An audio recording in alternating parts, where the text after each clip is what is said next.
Hey, everybody out there in YouTube land. Welcome to another episode of the Sidewalk Saint with your host, the Brother Phil. Today we're going to talk about the ending of day-to-day suffering. What does that mean? What am I getting at there?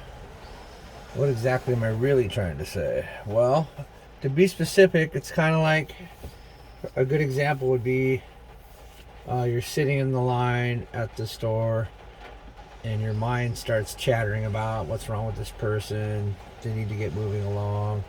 They need to get out of our way. Why don't these people be more efficient? Why can't they get this done? What's wrong with this person? Blah, blah, blah. Why didn't they go to a different store? That is the stuff. I'd say that makes up about 95 to 98% of suffering in life, and it's totally pointless, and you totally don't have to do it. You don't need to go through that at all. Completely unnecessary. And so what can you do about it?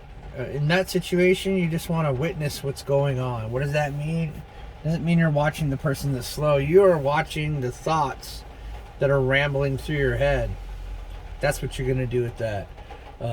And you will find, when you pay attention to the thoughts, A, you'll realize how asinine they are and wonder why you're feeling them.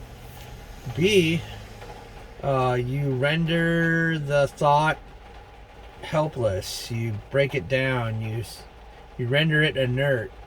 When you see that, when you witness things throughout your life, that's how when you pay attention to something closely, it gives you a chance to look at it, analyze it, and maybe fix it, right?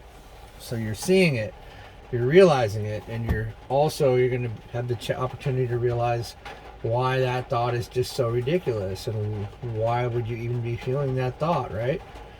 It's like, you know what? Take a deep breath and think about the situation. You might not really be in a hurry 90% of the time. And if you are, maybe you should just slow down. We're 90% of people that are in a hurry are in a hurry to get nowhere. And I know when you hear this, if you think about it, you'll realize that I'm absolutely right. That's totally the truth of it. Everyone's in a hurry to get nowhere. And this is how accidents happen in cars. This is how people end up getting mad for no reason, which is a common thing. So a lot of people are afraid of other people just getting mad for no reason. They'll yell at you, and you know you didn't do anything. These situations happen. It's because the voice in their head is rendering them helpless, and they're not thinking about what they're doing, and they're just reacting.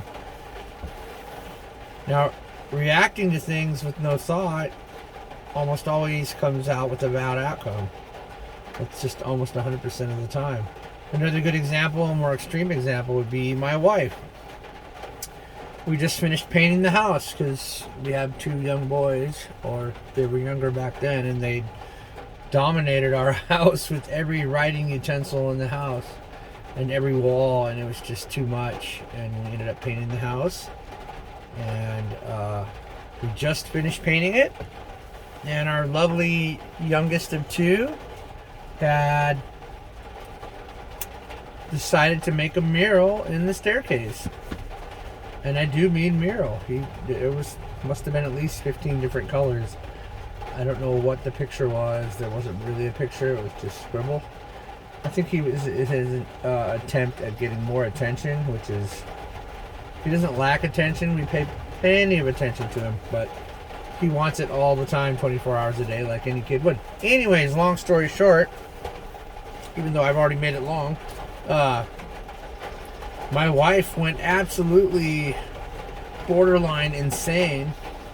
We just spent $7,000 painting the house, and which was a good price apparently. I don't think it is, but and our son had just devastated the hallway door, the hallway wall, and my wife, I would say, was pretty much almost an abusive state. It was just too much. It was absolutely just completely out of control even. And I just, I'm doing what I do, and I realize what things really are, and I know and I knew that that wasn't really something that needed to happen. It wasn't going to do any good. It wasn't going to fix anything. Our son wasn't going to change his ways because she was yelling at him. And I had to sit there and talk and semi-argue with her. I said, what do you see there? What really do you see there? Our son has destroyed this and destroyed that, and he keeps painting on everything in the world and blah, blah, blah. And I said, no, what do you see there? What really do you see there? What exactly is on that wall? And she just rambled on and on and on and on and on. And I said, no, physically, actually, what is on that wall? And then finally, she said, I see drawing on a wall. And then I said, oh, so do you see abusive anger towards our child? Do you see yelling? Do you see furiousness? Do you see absolute hatred towards your child? Do you see any of that on the wall? And she said, no. So I think you're starting to get where I'm going with this.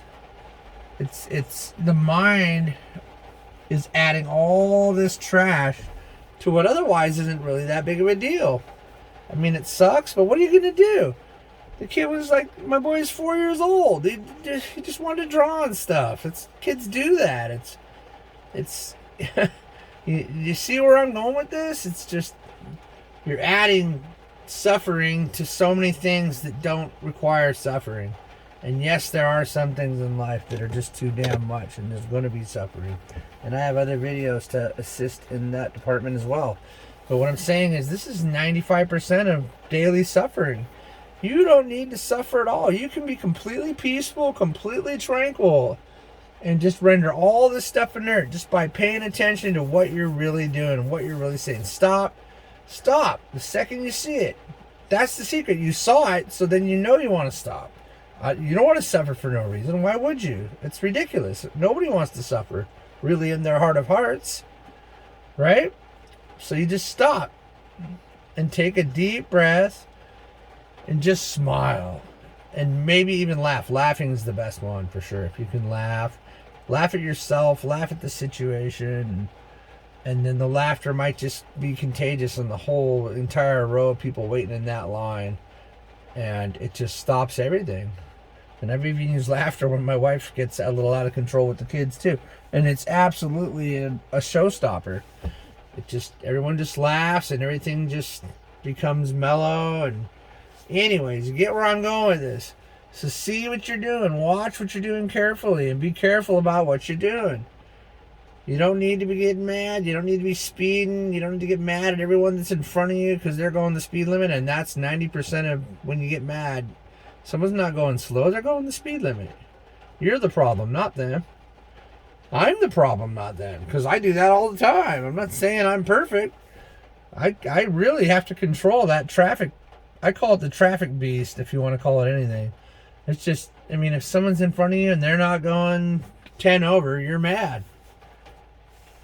And then when they're looking for something and they're kind of slowing down the road, which I totally think they should be getting off the road to look for something. Most people don't, though. They're taking away your power. They're taking away the peace of your day. So remember, retain the peace of your day by seeing things that are going on and realizing what's really going on there. And then that will allow you to render the anger or frustration inert or completely disarm it and just see what's really going on. And you might just very often find that things throughout your day will just be better, peaceful, and more tranquil. And you deserve a peaceful, better, and more tranquil day. We all do. We're built for that. We're not built for stress. And that's a big deal. It sees all the way into your interactions at home, and it'll make your home more peaceful. And these things will help you make your work site more peaceful.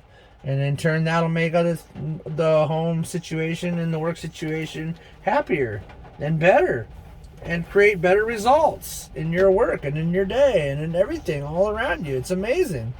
It's a mind blower. I live it every day. I'm super peaceful. So mellow, so laid back. So many good things happen. So much divine stuff just comes to me continuously. It's amazing. Anyways, I just wanted to convey that basic little message to you and see how you can do with that. And I really hope it helps. And you guys are really great. And I look forward to seeing you on the next one.